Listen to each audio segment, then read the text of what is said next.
I'm Shirin Rajaee. Thanks so much for waking up with us. Happy Friday, everybody. We're going to get your day started.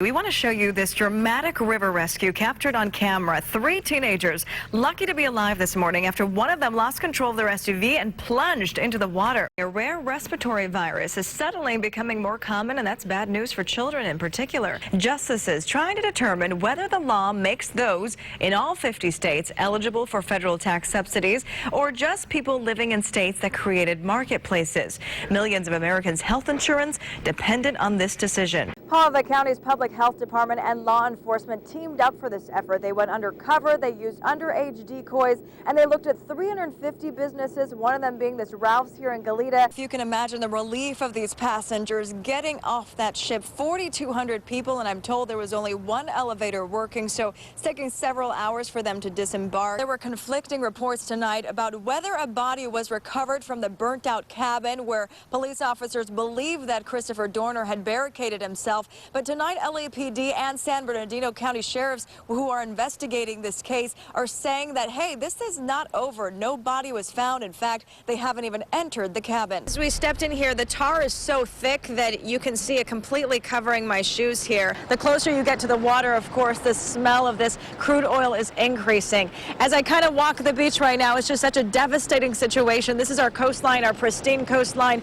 But look at it. We have 4-mile stretch of oil that has come onto shore here, just leaving huge, thick black tar marks along our beach line. It's the cleanup effort right now in the next few days is going to be extremely critical. That's why this is a united command to make sure that they get help here as soon as possible. There are about 25 people inside this market at the time of the shooting. This glass refrigerator door completely shattered by a barrage of bullets, 4 bullets to be exact, 2 of which came from right underneath the cashier's desk. This is still an out-of-control brush fire. There are still hot embers behind me, and as you can see over my shoulder, fire crews are currently working on putting hoses out there. They're putting containment lines. This estate was Michael Jackson's home and a pop culture landmark, and while there may not be a rush of media and fans out here today, some fans tell me this is still a place of peace. But as for the future in Neverland Ranch, that still remains unclear. We have breaking news to bring you this midday. A nuclear solution in Iran has been agreed upon. Moments ago, the European Union and Iran making this announcement.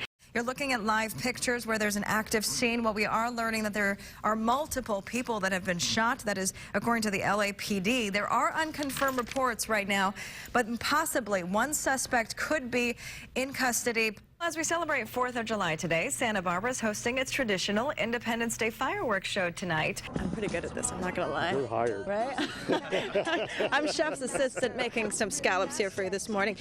An exceptional display of Boston Strong as runners made their way through this 26-mile course. Good evening, everyone. We're live here at the Arlington Theater for the second night of the Santa Barbara International Film Festival. And tonight, all eyes will be on David O. Russell, whose latest film, American Hustle, has become an award season favorite. We're going to get your Monday morning started. It is a gorgeous day on tap. We have Eric here joining us this morning. So get up off your couch. We're going to do a little bit of workout. For us busy women who may not have time to go to the nail shop, how about the nail truck? Yeah, that's what it's called. Pretty simple name, but inside is what's really cool. Pieces going for about $1,000 or more. This Jumo doll, $5,000 to $8,000, an original from the late 19th century. And my favorite, this Vogue cover from 1998, signed by Oprah, starting bid at around $2,000. You know what? I may want to keep that poster. That's what we were talking about. I thought I kept that poster. The auction raised nearly $600,000. Again, that money will be going towards Oprah's Leadership Academy Foundation.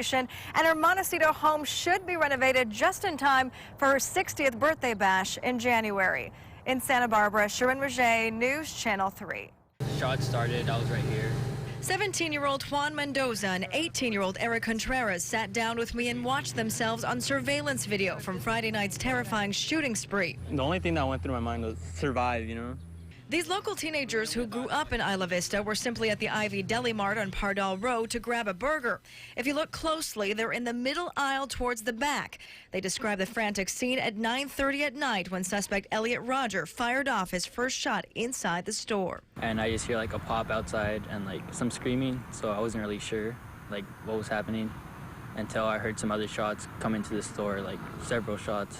Now, between the employees and the customers, there were about 25 people inside this market at the time of the shooting. This glass refrigerator door completely shattered by a barrage of bullets, 4 bullets to be exact, 2 of which came from right underneath the cashier's desk. 2 others, totaling 6, came from the front window. The teens managed to crawl their way out the back door, only to be left paralyzed with fear. Like, we just laid there. We couldn't do anything. We were afraid to come back.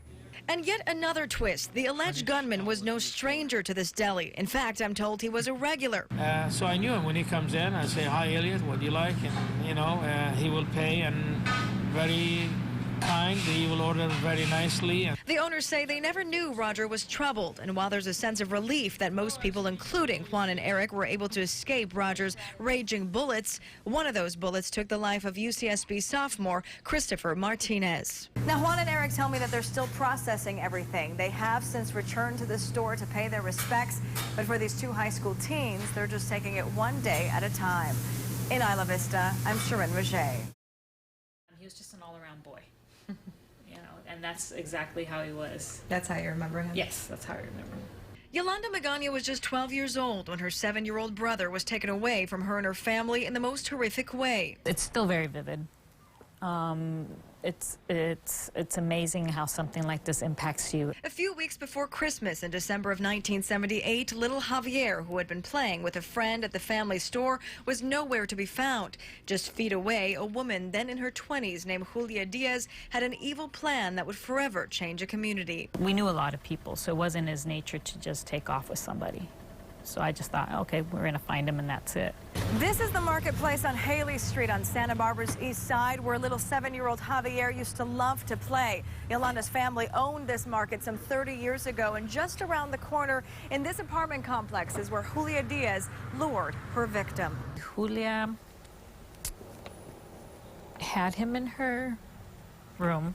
She strangled him. She beat him over the head with a hammer. And then, while he was still alive, stuffed him into garbage bags. It's believed that she purchased the garbage bags from my parents' market. Diaz was tried and convicted, found guilty of the murder of Javier Angel and attempted murder of yet another child just a week before.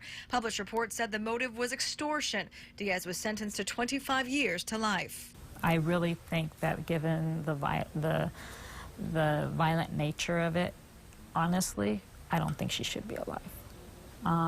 But unfortunately, because of when things occurred, how the laws had changed, the death penalty wasn't an option. For years, Magana fought, going to each of Diaz's parole hearings, arguing against her release. Finally, in 2011, a victory. For the first time in the history of California, the parole board set Diaz's next parole hearing in 15 years instead of 5. The Discovery Channel will be airing little Javier's tragic story just shy of what would have been his 42nd birthday.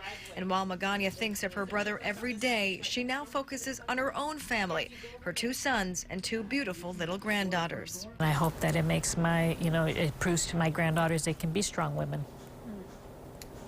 and defend what's important.